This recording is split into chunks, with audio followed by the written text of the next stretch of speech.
March மாதம் 2ஆம் தேதி ஞாயிற்றுக்கிழமை, பொது காலத்தினுடைய 8வது வாரம். இறைவன் நம்மை நிறைவாய் ஆசீர்வதிக்க நம்மை ஒப்புக் கொடுப்போமா?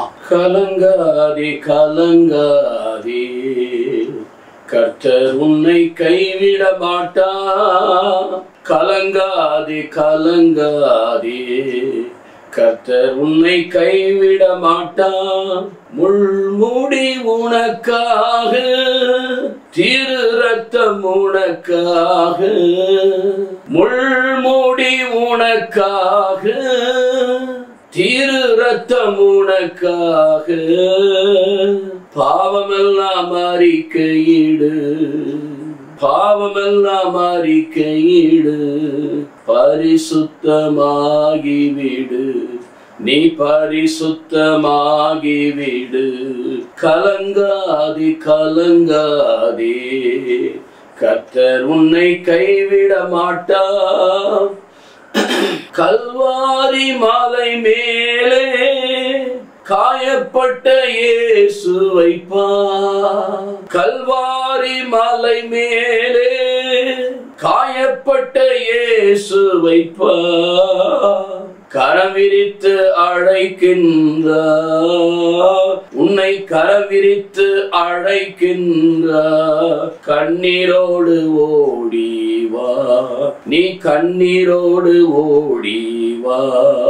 கலங்காதே கலங்காதே, கர்த்தர் உன்னை கைவிட மாட்டார்.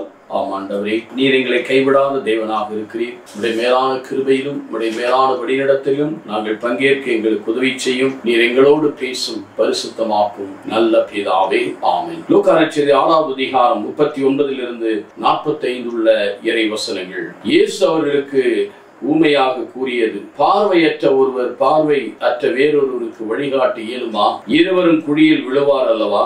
சீடர் குருவை விட மேலானவர் அல்ல, ஆனால் தேர்ச்சி பெற்ற எவரும் தம் குருவை போல இருப்பர். நீங்கள் உங்கள் கண்ணில் இருக்கும் மரக்கட்டையை பார்க்க உங்கள் சகோதரர் அல்லது சகோதரியின் கண்ணில் இருக்கும் துரும்பையை கூர்ந்து கவனிப்பது ஏன்? உங்கள் கண்ணில் இருக்கும் மரக்கட்டியை நீங்கள் பார்க்காமல் இருந்து கொண்டு உங்கள் சகோதரர் அல்லது சகோதரியின் கண்ணில் இருக்கும் துரும்பை எடுக்கட்டுமா என்று எப்படி கேட்க முடியும்? வெளிவேடக்காரரே, முதலில் உங்கள் கண்ணில் இருக்கும் மரக்கட்டை எடுத்து எரியுங்கள். அதன் பின் உங்கள் சகோதரர் அல்லது சகோதரியின் கண்ணில் இருக்கும் துரும்பை எடுக்க உங்களுக்கு கண் தெளிவாய் தெரியும். கெட்ட கனி தரும் நல்ல மரம் இல்லை, நல்ல கனி தரும் கெட்ட மரம் இல்லை. ஒவ்வொரு மரமும் அதன் கனியாலே அறியப்படும். ஏனென்றால் முச்செடியில் அத்திப்பழங்களை பறிப்பாரும் இல்லை, முட்புதர்களை திராட்சை கொடைகளை அறுத்து சேர்ப்பாரும் இல்லை. நல்லவர் தம் உள்ளமாகிய நல்ல கருவூலத்தில் இருந்து நல்லவற்றை எடுத்துக் கொடுப்பார், தீயவர் தீயவதிலிருந்து எடுத்துக் கொடுப்பார். உள்ளத்தின் நிறைவே வாய் பேசும். எனக்கருமையான சகோதர சகோதரிகளே, உள்ளத்தின் நிறைவு வாய் பேசும். Abundance of our mouth speaks. உள்ளத்திலே நிறைவு தேவை. ஆகவேதான் சமதள பொழிவிலே ஆண்டவராகிய இயேசு பேறு பெற்ற நிலைகளை குறிப்பிட்டவர். சென்ற வாரத்திலே சிறப்பாக மன்னிப்பையும் கண்டனத்தை குறித்து விளக்கினவர்.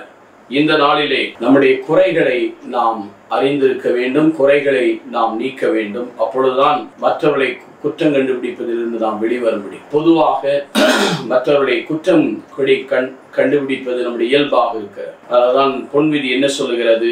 அதை லூக்கா 6:31 மற்றவர்களுக்கு என்ன செய்ய வேண்டும் என்று நீங்கள் விரும்புகிறாரே, உங்களுக்கு எது செய்ய வேண்டும் என்பீர்கள் அது மற்றவர்களுக்கு செய்யுங்கள். பொதுவாக நாம் மற்றவர்களை குற்றத்தை நமக்கு தெளிவாக தெரிந்து விடுகிறது. ஆனால் நம்மில் இருக்கிற குற்றத்தை அநேக நேரங்களில் நாம் மறந்து விடுகிறோம். அதிலும் இன்றைக்கு குறிப்பிட்ட நற்செய்தியின்படி மரக்கட்டை என்று சொல்ல பெரிய துரும்பு வேற மரக்கட்டின் பெரிய நம்மள்கிட்ட இருக்கிற குறைகள், பலவீனங்கள், நம்மள்கிட்ட இருக்கிற பாவங்கள் எல்லாம் பெரியதனாக ஆழமுள்ளதாக இருக்கும்போது மற்றவர்களுடைய சிறு குறைகளை கூட நாம் பெரிதுபடுத்தி அது ஊதி பெரிதுபடுத்தி விடுகிறோம்.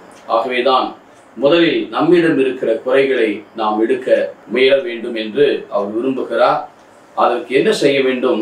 இதோ நாம் இறைவனுடைய அன்பினால் ஆட்கொள்ளப்பட வேண்டும். நம் உள்ளம் கருவூலமாகிய உள்ளம் நல்ல உள்ளமாக மாற வேண்டும்.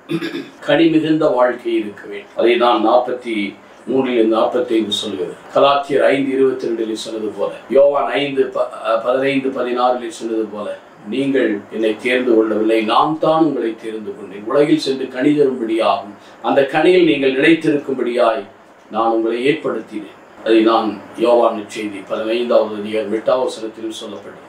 நீங்கள் மிகுந்த கனி தந்து, you should bear more fruit and you should become my disciple. நீங்கள் மிகுந்த கனி தந்து என் சீடனாய் விளங்க வேண்டும் என்பதுதான். ஆகவே முச்செடியிலும் அல்லது முட்புதரிலோ அத்திப்பழமோ திராட்சை பழங்களை நாம் பறிக்க முடியாது. இதோ நல்லவருடைய உள்ளமாகிய நல்ல கருவூலத்திலிருந்து நல்லவற்றை எடுத்து கொடுப்பார்.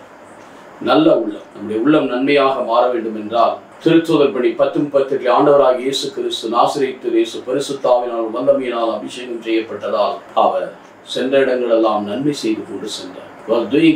அதே போல மத்தேயு 7:17 பார்க்க, அப்பம் கேட்டால் கல்லை கொடுப்பானா, மீனை கேட்டால் பாம்பை கொடுப்பானா, தீயவர்களாகிய நீங்கள் உங்களுடைய பிள்ளைகளுக்கு நற்கொடை அளிக்க அறிவீர்கள், உங்கள் வானகத்தந்து எவ்வளவு அதிகமாய் நன்மை செய்வார்கள். அவைதான் யாக்கோபு 1:17 நல்ல கொடைகள் கடவுளிடமிருந்து வருகிறது, அவை மாறுவதில்லை, அவர் அழிந்து போவதில்லை, அவர் என்றும் இருக்கிறது. His gifts and vocation are irrevocable. நாம் பார்க்கிறோம், இதை ரோமர் புத்தகத்திலே பார்க்கிறோம் 11 கொடுத்த அழைப்பை விடுத்த கொடைகளை ஒரு காலம் திரும்பி பெற்றுக் கொள்ளுதல். நம்முடைய நல்ல உள்ளமாகிய நல்ல நிலத்தில் தான் 100 மடங்கு 60 மடங்கு 30 மடங்கு பலன் கொடுக்கும். அதே போல உள்ளமானது நல்ல உள்ளமாய் மாற வேண்டும் என்றால் மனிதனுடைய உள்ளத்தில் தான் எல்லா தீமைகளும் பொல்லாப்புகளும் அடங்கி இருக்கு. மார்க் 7:21-23 பார்க்கிறோம். ஆனாலும் நாம் ஆண்டவரால் ஆட்கொள்ளப்பட்டு 1 கொரிந்தியர் 13:10 சொன்னது போல when the fullness comes, what is fullness? அந்த எதிர்நோக்கு அன்பு, கடவுளுடைய அன்பு நமக்குள்ளே வரும்போது அவர் வளர வேண்டும், நாம் குறைய வேண்டும். நிறைவுள்ளது வரும்போது குறைவுள்ளதெல்லாம் மறைந்து போகும். நம்மகிட்ட இருக்கிற எல்லா பலவீனங்கள் நீக்கப்பட்டு நம்முடைய உள்ளமானது நல்ல கருவூலங்களாக இருக்கும். இந்த நல்ல கருவூலத்தில் இருந்து நல்லவற்றை எடுக்கும். உள்ளத்திலே அன்பு, மகிழ்ச்சி, சமாதானம், பரிவு, தன்னடக்கம் இருக்கும்போது நான் வாயை திற நிரப்புவேன் என்று சொல்லியிருக்கிறேன். உள்ளத்திலிருந்து தான் எல்லா தீமைகளும் புறப்படுகிறது. அதே நேரத்தில் அந்த உள்ளத்திலே எல்லா தீமைகளையும் நன்மையால் ஆட்கொள்ளப்படும் போது ரோமர் 12 சொன்னது போல தீமையை தீமையால் ஆட்கொள்ளாமல் தீமையை நன்மையால் ஆட்கொள்ளப்படும் பொழுது தீமையெல்லாம் நம்மை விட்டு விலகும். ஆண்டவருடைய அன்பு, மகிழ்ச்சி, சமாதானம் நம்மில் இருக்கும். நம்முடைய வாழ்க்கை கனிமிகுந்ததாக இருக்கும். அந்த நம்முடைய மரத்தினுடைய கனியை ரூட் ஆனது. எபேசியர் 3:17 be rooted and grounded by his love. கிறிஸ்துடைய அன்பிலே நாம் இணைக்கப்பட்டிருக்கிறோம் என்றால் அதிலிருந்து வெளிவருகிற ஆசீர்வாதம் நிறைவுள்ளதாக இருக்கும். அந்த நிறைவை நாம் பெற்றுக்கொள்ள ஆண்டவருடைய தெய்வீக அன்புக்குள்ளே நம்ம ஒப்புக் கொடுப்போமா? நேற்றும் இன்றும் என்றும் மாறாத எங்கள் நல்ல ஆண்டவரே, நீர் என்றும் எங்கள் மத்தியிலே வாசம் செய்கிறேன். போதுமான கிருபைகளை எங்களுக்கு தாரும். உம்முடைய ஆற்றலை என்பது வல்லமை எங்களுக்கு நிறைவாய் கொடுத்து காத்துக்கொள்ளும். பரிசுத்தமாக இயேசுவின் நாமத்தில் ஜெபிக்கிறோம் நல்ல தகப்பனே, ஆமென்.